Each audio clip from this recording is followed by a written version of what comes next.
eu gosto de iniciar aqui, Marcelo, dando uma entrega bacana. O que você, já vamos falar dessa situação pós-pandemia, acho que todo esse cenário, vocês são muito analíticos, analisam muito dados. Qual que é a sua percepção, né, desse pós-pandemia, se ele vai ter uma retomada lenta, se vai ser de imediato, como que vai ser esse processo aí, como que vocês analisaram?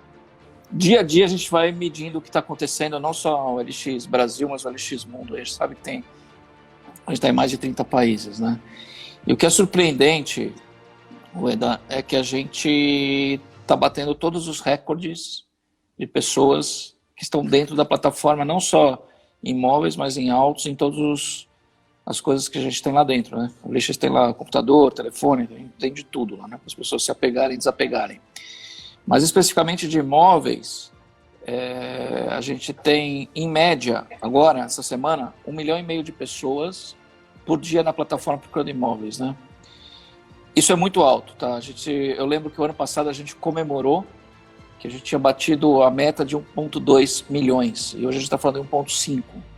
Isso quer dizer que a gente está acima do Covid, né? Acima do que a gente chama de pré-Covid. E outra coisa bacana é assim, não é que as pessoas estão procurando, que além de elas estarem procurando, isso tem, a gente pode falar um pouquinho depois, um pouco sobre isso, né? Mas é que está todo mundo em casa, nunca ninguém pensou tanto no seu jeito de morar e no ressignificar do morar, como que as pessoas estão instaladas, o que gostariam de ter, o que não tem. Então, assim, é uma situação absolutamente nova, né?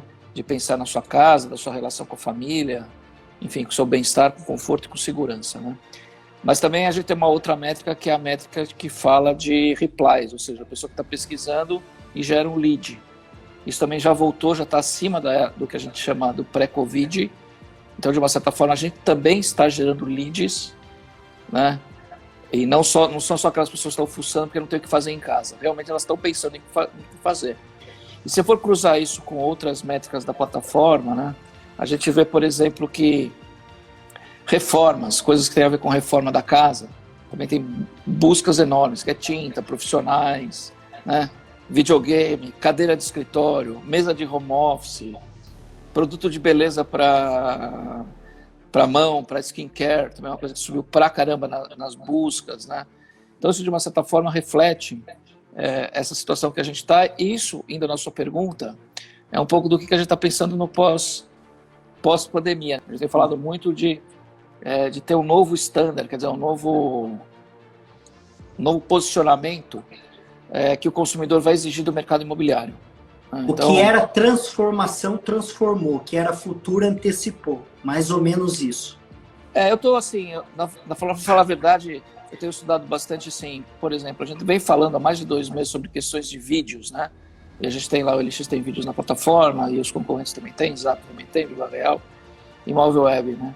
Mas eu tenho estudado, teoricamente, a adoção dessas tecnologias. E eu sinceramente, achava que essa adoção ia ser mais rápida, né? Se você pensar no consumidor, pensa no consumidor que é local imóvel, a gente tem falado bastante sobre isso, né? É muito mais fácil ele receber uma quantidade X de imóveis, sei lá, 10 imóveis, 15 imóveis, receber o vídeo desses imóveis, fazer uma pré-seleção para depois visitar no pós-pandemia. Então isso é uma coisa que veio para ficar. Mas acho que a adoção ainda está baixa, né? A gente vê que tem aí, numa média, 5% dos anúncios nos portais tem vídeos, por exemplo. Eu esperava que isso ia acelerar mais, né? E questionando alguns pares e pessoas que mexem em imobiliárias e que conhecem bastante o mercado, falam, não, isso é como aquela curva de aprendizado, né? Tem os early adopters que estão, vamos dizer, de uma certa forma à frente, né? Aquela pessoa que está mais na tecnologia, e depois o resto vai acompanhando, né? Eu esperava, sinceramente, que a adoção ia ser mais rápida. Mas, de qualquer forma, eu acho que, de tanto falar, o mindset vai mudando, e sobretudo porque o consumidor quer.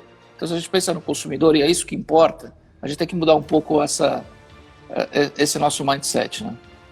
Show de bola. E eu queria fazer uma pergunta ainda nesse cenário dos números que você apontou. Eu não sei se você tem na ponta da língua, mas se não tiver, tá tudo bem. Se tem mais gente procurando, qual seria mais ou menos o percentual de mais gente querendo comprar ou vender? Porque, de fato, tem uma movimentação, né? de alguns movimentos que você já apontou. Por exemplo, o cara está procurando cadeira, mesa, ele está atentando-se que talvez ele não vá para o escritório mais de rua, que ele fique dentro de casa, o home office, e aí ele precisa ter uma estrutura melhor para atender ele dentro de casa. Também essa questão de conforto, essa questão de, olha, eu estou mais tempo em casa, logo eu preciso ter outras coisas que talvez não fazia tanta diferença e hoje faz, né? Então, qual que é esse movimento, principalmente do mercado imobiliário? Você tem essa linha de, pô, tem gente vendendo, comprando, tal? Assim, é um número enorme, né, que a gente está falando aí de 1,5 milhão de pessoas dias na plataforma, obviamente tem de tudo, né? A gente nota a locação também super presente, né? Sim. Eu acho também a gente, em cima de pesquisas qualitativas... Até pela mudança, né, Marcelo, a locação, né? O cara tá mudando muito agora, né? Tá mudando de negócio, cidade, de um monte de coisa, né? Eu acho que agora acaba despertando, assim, veja você, a gente está muito tempo no mercado imobiliário, né, que é um mercado super conservador. Essa coisa de fazer reunião não presencial é uma coisa nova para o nosso mercado, né? Antes, assim, eu lembro quando... Não deveria ser, né? Não deveria, mas eu lembro quando eu fui lá para o Viva Real, quando a gente vendeu a sua house lá para o portal CRM, né? E as reuniões aconteciam de forma remota. Eu achava engraçado, né? Que a gente convocava a reunião para 10, 12 pessoas, entrava na sala, tinha 2. Eu falei, meu, a gente tá com a moral baixa aqui, né? Mas de repente, pum, os caras apareciam, né? Isso para a gente, vamos dizer que a empresa de tecnologia já é uma coisa corriqueira, mas para o mercado imobiliário era muito complexo isso, né? Sempre queria a presença física das pessoas. Isso mudou. E a hora que isso muda, que você tem um pouco mais de flexibilidade, que você pode atender os seus compromissos em casa ou em outro lugar, talvez você repense o seu jeito de morar. Talvez morar para quem está em São Paulo, morar em Alphaville, não seja tão, ou em Cotia, não seja aquela loucura por causa do trânsito, porque naturalmente as pessoas querem mais conforto, querem mais casa, querem mais jardim, querem mais espaço, e vai mudando as suas prioridades, né? Então acho que pensar nisso é bom, né? Pensar nisso faz o mercado se movimentar, né? É claro que tem que caber no bolso, enfim, tem toda essa história. Mas você começa a ver, por exemplo, pessoas que alugam um apartamento, muitas vezes você mesmo deve ter experiência, né? Tipo assim, cara, eu tô alugando apartamento, não vou reformar o banheiro, não vou trocar esse piso, porque é alugado mesmo, não quero fazer isso pro proprietário. Quantas vezes a gente já ouviu isso, né? Só que agora o cara está incomodado, porque ele está tanto tempo em casa, fala, vou trocar esse piso desse banheiro, né? Então, conversando até com o Edu Quadrado da Fix, né, que tem uma empresa super bacana de prestação de serviço em casas, em manutenção, ele falou, cara, aqui tá bombando, porque tá todo mundo pensando, vou pintar essa parede de azul, ou a pessoa pode fazer ela mesma, né, tem tempo, né? Vou pintar no final de semana, ou vou trocar esse azulejo, enfim, tem muita coisa acontecendo em torno da casa, né? Vou comprar cachorro, acho assim, tem esse negócio do pet é uma coisa que também está bem presente. Eu vejo vários amigos que eu conheço falam, vou comprar um cachorro para fazer companhia aqui, para mudar a dinâmica da casa, né? Enfim, é um mundo bem novo, uma coisa bem interessante isso. E é importante entender todo o contexto, né? Eu acredito que essa questão da reforma, além de ter essa observação diferenciada, ela tem a questão psicológica, né, do ser humano, que é bastante ansioso, acaba não querendo ter alguma atividade, encontra dessa reforma uma terapia, né? Por que é importante ter essa colocação? Para ver se talvez seja temporal ou se seja algo já que fixou, que vai ser uma nova doutrina, um novo jeito de perceber a realidade. Então as pessoas vão querer, de fato, melhorar o seu estilo de vida dentro de casa, o seu bem-estar dentro de casa. Ou não, é uma ocupação temporária, porque eu quero ter uma terapia, tô de saco cheio de ficar em casa e vou me ocupar pintando, reformando. Então é muito importante ter esse critério, principalmente para os empreendedores, né? Vamos dizer, isso mexe com toda a cadeia, né? A cadeia, vamos dizer, que tem relação com a casa, né? Por exemplo, a gente viu muita pesquisa de cadeiras de escritório, né? Pessoas querem comprar cadeiras porque as cadeiras não estão confortáveis, né? Então, sabem que vão ficar mais tempo trabalhando, né? Então, eu acho que é um momento legal das pessoas realmente pensarem onde estão. Isso nunca aconteceu. A hora que você pega isso com taxa de juros baixa, né? Imagina que cada percentual que desce na taxa de financiamento são milhões de pessoas, de 3 a 5 milhões, tem um número, que entram com a possibilidade de comprar o imóvel. Então você fala, cara, tem um cenário diferente aqui. Né? Obviamente tem cenário de desemprego, tem cenário de crise, tem um monte de outras coisas que estão acontecendo em paralelo, mas a demanda, que é uma demanda para Minha Casa Minha Vida, para um setor econômico que é infinita, e a demanda para imóveis convencionais também aumenta muito a base. Então, quanta gente está aqui, eu moro em um apartamento que não tem varanda. Então, pô, de repente eu poderia ter uma varanda. É um aspiracional, né? E cada um vai para o seu step seguinte, né? Porque nunca conviveu em casa com a família. Pô, eu preciso ter um banheiro a mais, eu preciso ter um quarto a mais, eu preciso ter um espaço para trabalhar porque eu não consigo ficar aqui sossegado. Isso muda o mercado, né? Muda a relação. Então, quando voltar, e a gente tem falado muito mais, e eu acho isso legal também, que a gente passa os papos de casa, eles ficam cada vez mais corriqueiros. Muita gente pergunta, o preço vai cair, o preço vai cair. O preço não vai cair, gente. Eu acho que para São Paulo e outras praças o preço vai subir. Então, quem tinha aquela expectativa de comprar coisa na Bacia das Almas, vamos dizer, oportunidades, é claro que vai ter oportunidade por aí. É claro que vai ter alguém que está precisando e vai acabar vendendo por um preço muito mais barato, com desconto alto, algum imóvel. Mas esse não é o padrão, né? O padrão realmente é os preços se manterem ou em algumas praças como São Paulo aumentarem, né? A gente tinha uma expectativa no pré-Covid de uma série de IPOs aí, por exemplo, que iam, de uma certa forma, injetar dinheiro na cadeia construtiva e aumentar a oferta de produtos. Isso não aconteceu, por algum momento está suspenso, né? A gente teve poucos lançamentos, quem acompanha a pesquisa do Secov pode ver que a absorção do mercado de produtos médio e alto padrão foi boa, né? Os lançamentos estão voltando agora. Então, assim, para quem acha que o preço vai baixar, eu não acredito e não estou vendo isso. Né? De fato, talvez você encontre oportunidades na mão de terceiros, não na mão de incorporadores, né? Mas por uma necessidade da situação daquela pessoa. Então, de modo geral, não vai acontecer mesmo. Uma coisa que eu queria, que é bem do seu nicho, eu queria fazer essa pergunta. Antes, tinha muito levantamento de leads no digital, tinha um movimento cada vez maior do digital para o offline, saindo dessa situação do tradicional, do jeito tradicional de comprar um imóvel. E você acha que com essa situação vai acelerar esse processo ou pós essa situação voltaria ao normal? Até pelas movimentações.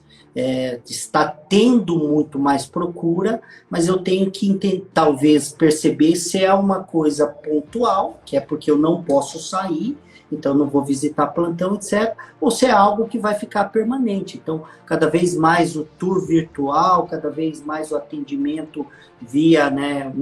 Tanto é que o Zoom aumentou seu faturamento, até o seu valuation, não sei quantos milhões ou bilhões aí, eu estava vendo uma notícia meio por cima, porque as pessoas estão adotando ferramentas tecnológicas e indo para o tecnológico cada vez mais. Então, você acha que isso daí já é, de fato, algo permanente para o nosso mercado? Essa é uma pergunta que ela é recorrente, né? Mas, assim, o ponto que eu acho fundamental é que pensar no consumidor, primeiro ponto. Segundo os estándares, vamos dizer, as necessidades básicas dos consumidores, eles mudaram com essa pandemia. Então, quem não usava iFood, entrega, farmácia, supermercado, e que não tinha experiências, vamos dizer, digitais, passou a ter. Então, sei lá, de repente a minha mãe, vamos dizer, que não tinha uma experiência digital com isso. E muita gente, assim, muita gente que, puta, como legal, como funciona bem esse aplicativo A, ou esse aplicativo B, ou essa experiência A, ou essa experiência B. Então, a hora que você, vou procurar um imóvel para alugar, essa experiência estiver muito distante do que ele está acostumado, ou seja, não tem os vídeos, não tem um agendamento de uma visita, não está ajudando ele a diminuir essa fricção na hora da compra, quer dizer, eu acho que esse player, ou vamos dizer, essa incorporadora imobiliária, ela vai estar fora do jogo, porque os outros vão procurar se adaptar, mesmo que um pouco mais tardiamente, né? Sim. Então, eu acho que essa tecnologia veio para ficar, não vai mudar, né? E de qualquer forma, porque ela é benéfica para o consumidor. Pensa um pouco, vamos falar a história do locação. Parece maluco, né? Que antes a gente não receberia, um cliente que quer alugar um imóvel e recebe uma lista de 15 imóveis, tem que visitar os 15. Parece tão mais óbvio, né? Eu vou receber o vídeo, vou separar 5, só visito os 5. Aí o corretor já vai mais animado, o corretor já conhece, tem uma chance de fechamento maior, né? Então, é uma questão de pensar, né? Vamos pensar como cliente, o que a gente pode ajudar? Então, assim, tem uma lição de casa enorme para ser feita, né? Acho que se você olhar para dentro, para olhar para os seus pontos de contato que você tem com seus clientes, né? E aí, falando para imobiliários e corretores, eu sou repetitivo com relação a isso, porque eu não vejo uma melhora consistente. Cara, eu vou ver meus anúncios, todos os meus anúncios, vou ver as fotos, vou ver o descritivo. Isso é ser digital. Porque senão o cara não vai mais. O cara não vai te procurar, né? Então, faça a lição de casa. Por mais que, e aí a gente está focado, claro que no digital, e está focado na fase da pandemia, mas é esse discurso aí, essa narrativa sua, de fato, é um pouco meio que sem entender, né? Como que ainda o cara não entende que uma imagem, uma simples imagem, ela é de fato muito relevante e, aliás, trivial já, né? E que também um texto, né, não se anuncia, como também eu estou no mercado e vejo que ainda o corretor de terceiros, ele mostra um imóvel falando, olha, isso aqui é o lavabo, isso aqui é o quarto, e ainda é muito comum, né? Parece até algo que não deveria mais ser discutido, mas ainda é discutido porque, e do mesmo jeito eu vejo os anúncios, né? Ó, vende-se casa de 200 metros, tal. Então, claro que essa descrição precisa ter, mas não como chamariz, não como headline, não como sei lá, então, ainda poderíamos falar que ainda falta se profissionalizar, ainda temos muitos amadores no mercado, não sei nem como traduzir essa linguagem para não ficar tão agressiva, né? O que você entende, né? Você que está no mundo digital e no mercado imobiliário há muito tempo, né? É difícil de entender. Não, acho que no fundo, Edgar, assim, acho que se a pessoa fala assim, eu vou pensar no meu cliente e vou procurar o imóvel, eu vou procurar o imóvel que eu mesmo estou anunciando, né? Você acha que esse anúncio que eu estou fazendo vamos dizer, é sexy suficiente? Ou vamos dizer, eu tenho appeal suficiente para motivar a gerar um lead? Né? Mas ele não tem nem essa consciência, né? Ele não tem nem a consciência de parar para analisar. Porque é uma coisa bem óbvia, né? Então, mas assim, acho que a gente está no óbvio. E quando eu falo tá no óbvio, posso parecer um pouco crítico, acho que hoje eu estou mais crítico. E assim, isso vale para as incorporadoras também, né? Eu estava comentando que eu fiz um estudo com 20 sites dos incorporadores, né? E tem erros grosseiros, sim. Porque as pessoas realmente não param para olhar coisas que custam de graça, você olha seu próprio site, eu já falei isso várias vezes, e continua tendo. Então, assim, não é uma questão do corretor ser amador ou não. Acho que as empresas talvez tenham que se preparar e ter esse olhar. Né? Não é só o corretor, não, é toda a cadeia. Corretor, né? É toda a cadeia. É de graça, você olhar e saber se o teu site está atendendo a expectativa do seu cliente, em qualquer fase, em qualquer momento da jornada. Né? Quantas vezes a gente vê, por exemplo, no Instagram, réplicas de folhetos de uma incorporadora? Não dá nem para ler. Então ninguém parou para pensar e falou assim, para que eu estou fazendo isso? Qual que é o objetivo? Quem que vai ler esse negócio? Né? Ou, de uma certa forma, usar ferramentas e técnicas, porque tem uma diferença enorme aí de comportamento entre o marketing, o Romeu Bussarello sempre fala, o mate-marketing, né? Quer dizer assim, realmente ter métricas e KPIs para estudar isso, para saber onde está meu cliente, o que o cliente está olhando, onde que ele está clicando no meu site, sabe? Tem coisas assim, eu quero vender um produto, eu já tenho um exemplo bem claro, eu queria vender um produto em Santos, pronto, perto da praia. Você entra no site, o produto não está no site, na página principal, no destaque, você entra na página dele lá dentro dentro do próprio site, não tem uma foto do empreendimento pronto, tem foto de alvenaria. Então, assim, cara, é difícil, né? Você vender. E aí fala que o digital não funciona. Ou que os portais não funcionam. Então, Eu sempre falo a mesma coisa, a dica de ouro é faça uma lição de casa, entre nos pontos de contato e com certeza tem muita coisa para mexer para aumentar a conversão.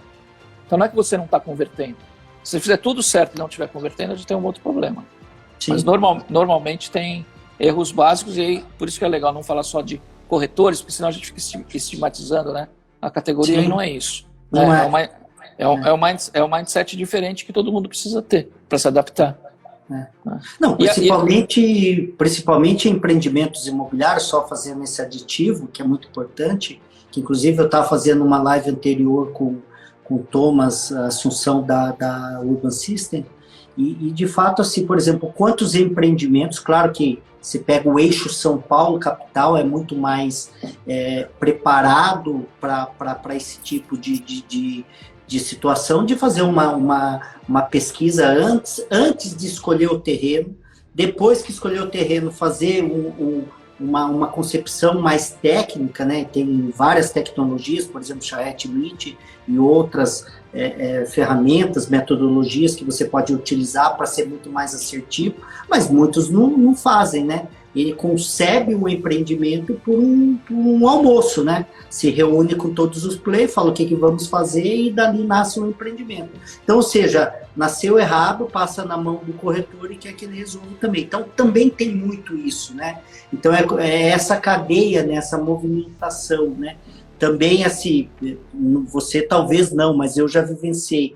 Eu já lancei empreendimentos em 14 estados, mais de 40 cidades. Quem que faz o seu marketing? É meu primo. Ele sabe mexer com o site e ele vai lá, ele faz. Então, ainda tem muito isso, pode parecer que não, né? Quando você sai, principalmente da Grande São Paulo, você encontra muito isso. Mas não é na Grande São Paulo, assim, acho que esse é um fato também, né? A gente tratar o... E assim, todo mundo tem uma origem, né? Eu tenho uma origem de marketing, assim, e sempre gostei do marketing. O marketing sempre foi meio subjugado nas incorporadoras por causa de vendas, né? Então tá bom, então não tá vendendo, vamos abaixar o preço, aumentar o prêmio do corretor e tá gasto, resolvido. Né? Para eles é gasto o marketing. Para eles é gasto, né? E hoje o marketing tem uma visão, vamos dizer, que não é o primo que faz o marketing, né? Tem que ter as métricas, tem que ter todas as avaliações, não é tão simples. Então, até pegando um exemplo que você falou do Tomás, vamos dizer, o Tomás, todo o estudo que ele faz para lançar um empreendimento, imagina era fazer a mesma coisa para o marketing da companhia, entendeu? Isso pouca gente faz, quer dizer, tem uma urban system de marketing, né? Tá bom, você vai fazer o lançamento, quero ver as tuas redes sociais, quero ver teus pontos de contato, quero ver como está teu atendimento, quero ver seu site mobile, né? Tem uma inteligência em todos os departamentos, né? Então, assim, a gente perde muito tempo na concepção de produto e pouco tempo na concepção de como a gente vai levar esse cliente para lá. Mobile, por exemplo, tem problemas incríveis, assim, de tempo de carregamento, de imagens que não são para estar numa tela pequena. Enfim, tem uma lista aqui, se for fazer, tem 50, 60 itens para o cara olhar e que pouca gente até sabe que existem esses. Então, o primo de muita gente está fazendo sites, mas não leva isso em consideração. Eu acredito que deveria, né, ter uma inteligência em cada departamento, né? É a teoria da inovação. No meu primeiro livro eu cito muito isso, que se cria, né, algumas empresas não têm um departamento específico, outras têm, mas se cria um departamento isolado de inovação, onde se deveria todos os departamentos inovar dentro do seu contexto, né? Então, financeiro sempre está inovando, o administrativo sempre está inovando, o departamento de marketing, o departamento comercial e por aí vai, né? Porque precisa estar se reinventando o tempo todo, né? Buscando soluções mais assertivas, criativas e mais disruptivas o tempo todo, né? Esse é um ponto interessante, né? Eu acho que muita se fala de inovação. Você falou, uma empresa não tem que ter um departamento de inovação, do mesmo jeito que não tem que ter um departamento de sustentabilidade, né? Sustentabilidade, eu sempre falava para a Annelise, que era a nossa gerente de sustentabilidade na época da Rossi, e falava, eu espero que daqui a um ano você não esteja nessa posição, porque a empresa conseguiu ser sustentável. E a mesma coisa da inovação. Por inteiro, né? Por inteiro. Seja uma coisa genuína. A mesma coisa da inovação. Eu acho que tem uma coisa na inovação que eu acho bacana, é a inovação começar de quem quer inovar. Só que eu escutei uma coisa, achei bem legal. Puta, o cara cara do recursos humanos quer inovar, porque às vezes a gente acha que a inovação está muito mais ligada ao marketing, ou enfim, alguma determinada área, mas a inovação está ligada à pessoa e ter essa vontade, né? Lá na Cyrela, o grande responsável por toda a inovação foi o Juliano Bello, que era do financeiro, que é meu co-apresentador lá no ConstruCast, né? E o pessoal da Cyrela percebeu, pô, então realmente ele quer fazer, vamos começar por ele, porque ele tem poder de influenciar em dando certo, os outros departamentos são mais céticos, né? E sempre com o apoio da liderança, né? Quer dizer, se a liderança não tem agenda para isso, também não vai andar. Então, é importante ter agenda. Sim. E é uma coisa, como você falou, uma coisa mais intrínseca, interno, né, do indivíduo do que da organização, né? Nós falamos de praticamente tudo, a transformação digital, nós falamos do pós-pandemia, nós estamos falando do mercado imobiliário. Então, o que seria de considerações aí finais para a galera que está nos assistindo, principalmente como ponto de atenção, ponto de observação, né?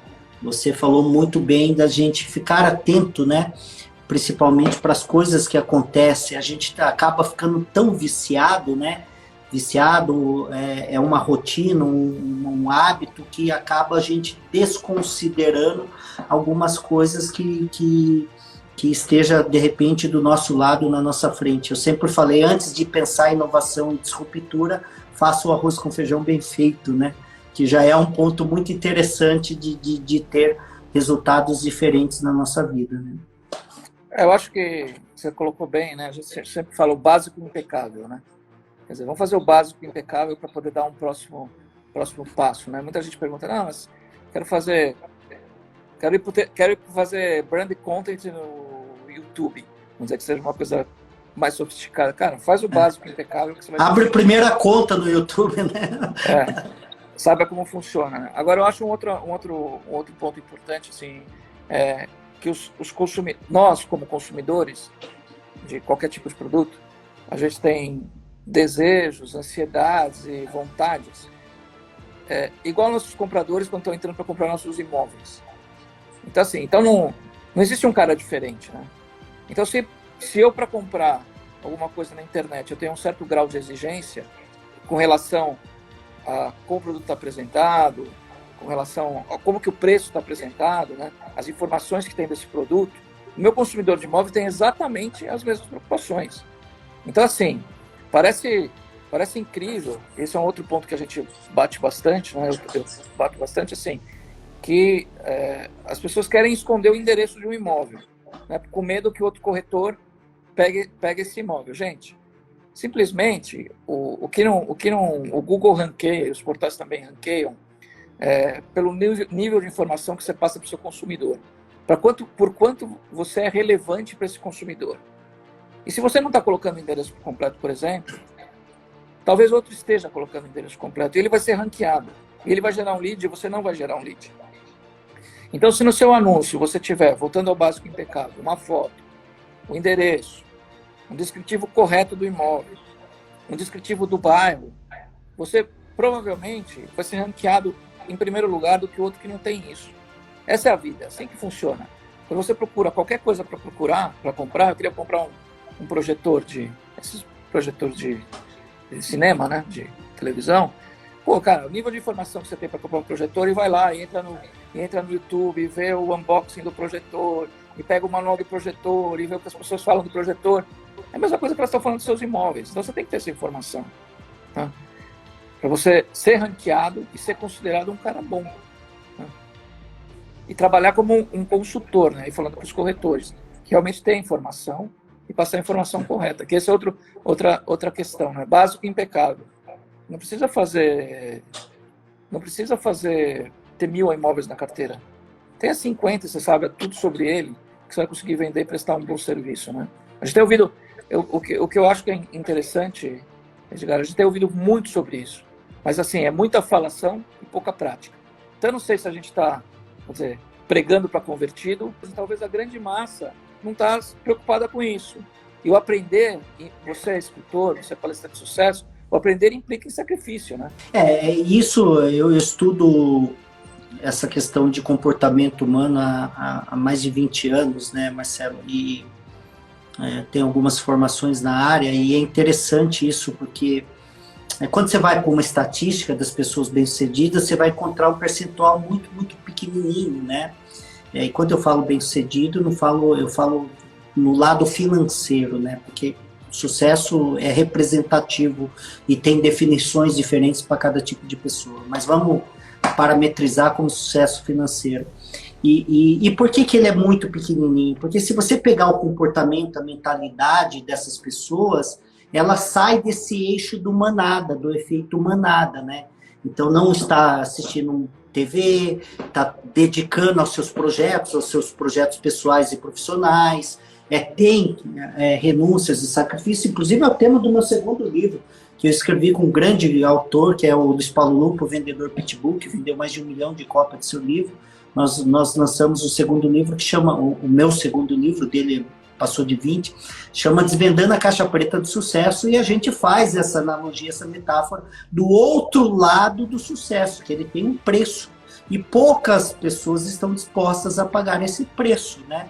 Então, tudo aquilo que você citou, né, se a gente for entender o tamanho da OLX, ela não chegou onde chegou por acaso ou por osmose, né? Tem sempre um trabalho de muito esforço e dedicação, muita estratégia, enfim, e por aí vai. Até mais, Marcelo. Tchau, tchau.